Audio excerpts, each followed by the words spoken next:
अंदर की बात है। सभापती महोदय, मला एक गोष्ट बोलायला सांगा। सभापती महोदय, विषयावर बोला आपण।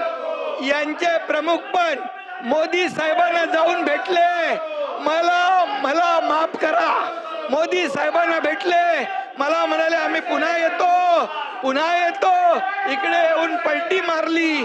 तुम्ही पण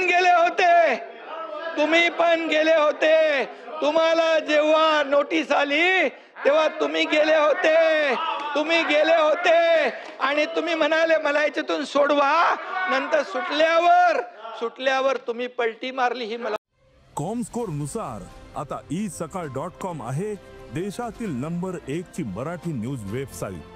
प्रत्येक अपडेटसाठी isakal.com ला नक्की भेट द्या। गोष्ट मला माहित आहे आणि म्हणून सांगतो तुम्हाला, आम्ही जे केलं ते खुलेआम केलं, आम्ही लपून छपून गेलो नाही।